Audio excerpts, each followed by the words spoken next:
अंदाज नया, माध्यम नया, पॉलिटिक्स वाला। आओ राजनीति करें। अरे ये तो चंदू चैंपियन है। चंदू नहीं, चैंपियन है मैं। स्क्रीन पर जो आप दृश्य देख रहे हैं यह फिल्म चंदू चैंपियन का है। इसमें हीरो ये कहता है कि मैं चंदू नहीं चैंपियन है। आज यहाँ बात इसलिए क्योंकि शायद राहुल गांधी भी यही कह रहे हैं कि मैं पप्पू नहीं चैंपियन हूं, पर क्या वे अंत तक चैंपियन बने रहेंगे? सवाल यही है।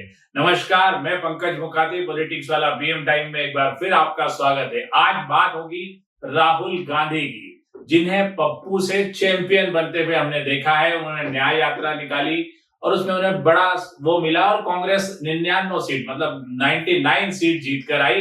विपक्ष को एक दमदार नेता मिला, लेकिन सदन में पहले ही दिन राहुल गांधी ने जो किया उससे सवाल उठने लगा कि ये वाकई चैंपियन है या मूल रूप से पप्पू ही बने रहेंगे।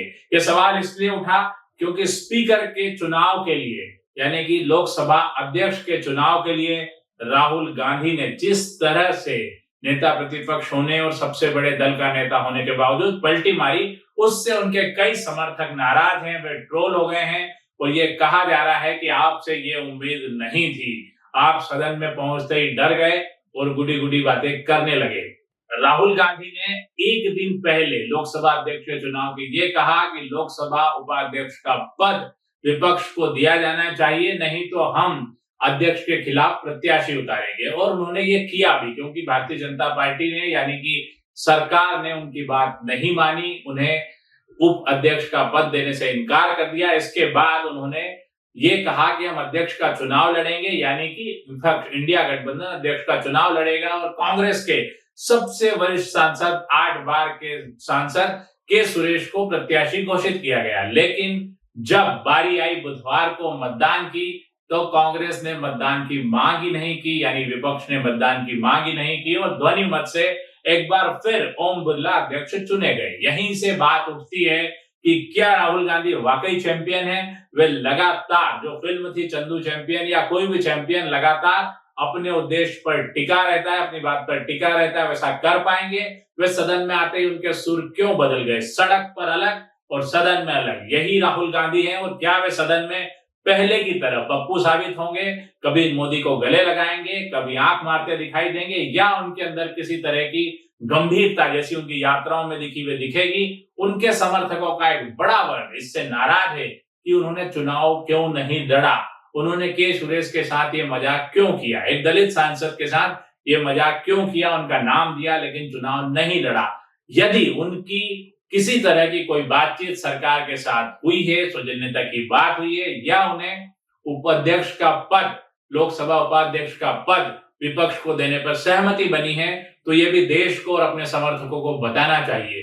आखिर किस आधार पे वे मतदान से पीछे हट गए? क्या यह सिर्फ सौजन्यता है या इसके पीछे कोई और बात है? एक सवाल ये भी उठता है कि जब बीच सभा में प्रधानमंत्री नरेंद्र मोदी ने यह कहा कि आजकल साहबजादे अडानी अंबानी का नाम नहीं लेते, वाकई उसके बाद भी राहुल गांधी ने किसी सभा में अडानी अंबानी का नाम नहीं लिया, तो क्या यह माना जाए कि राहुल गांधी कुछ मामलों में अपने हिसाब से जोड़ घटाव कर रहे हैं? और सदन में भी उन्होंने यही किया।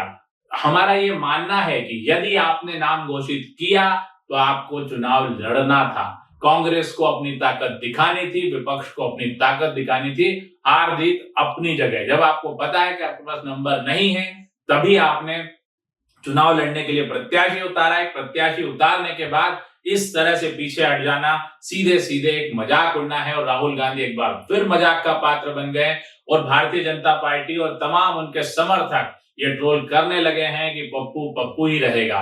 तो क्या राहुल गांधी चैंपियन बन पाएंगे या पप्पू ही रहेंगे?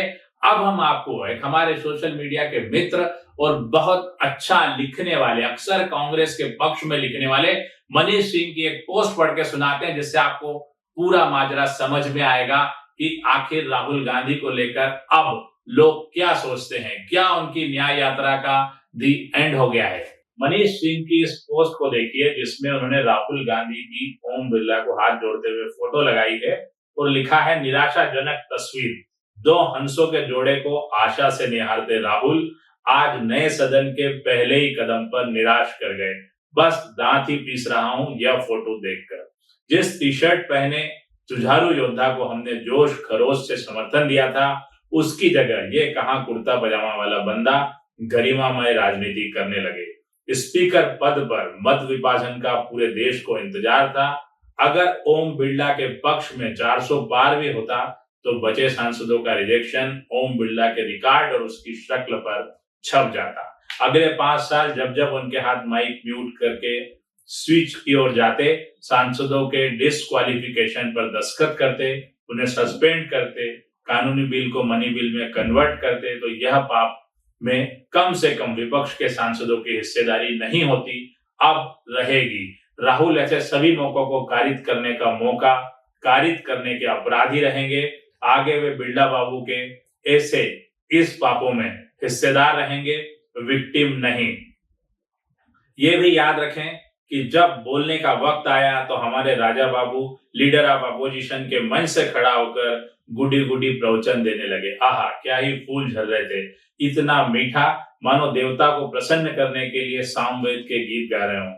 भाई एक वीणा भी ले आते, संसद में या बाहर आकर कथावाचक का धंधा कर ले भाई, सदन में काहे टाइम वेस्ट कर रहे हो।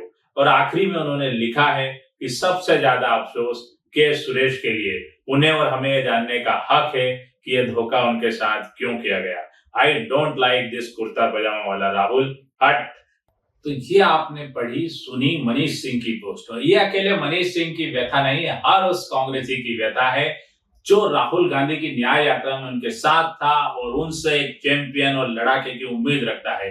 लेकिन राहुल गांधी ने जिस तरह से सदन में व्यवहार किया है पहले दिन, उसको लेकर कई लोग मतलब नाराज भी कह सकते हो। नाराजगी का क्या फर्क पड़ता है राजनीतिक दलों को, लेकिन निराश जरूर हैं।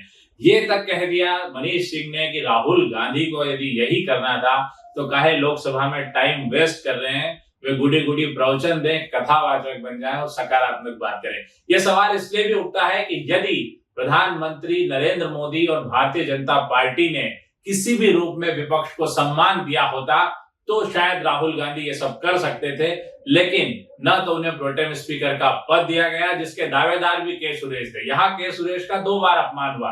एक तो सबसे वरिष्ठ होने के बावजूद उन्हें प्रोटेम स्पीकर का पद नहीं दिया गया। यहाँ पर भाजपा ने अपनी मनमानी की, विपक्ष को नीचा दिखाया। प्रधानमंत्री ने अपने पहले ही भाषण में स्पष्ट कर दिया कि हम नहीं बदलेंगे। उसके बावजूद राहुल गांधी क्या उम्मीद कर रहे हैं सरकार से कि उनके प्रति किसी तरह का भाव बदलेगा, या वे अपने किसी अलग ही गुणा भाग में लगे हुए हैं। आज के लिए इतना ही। अगली बार फिर एक नए विषय के साथ आपसे रूबरू होंगे। हमारे चैनल को लाइक और सब्सक्राइब करना न भूलें। नमस्कार, शुक्रिया।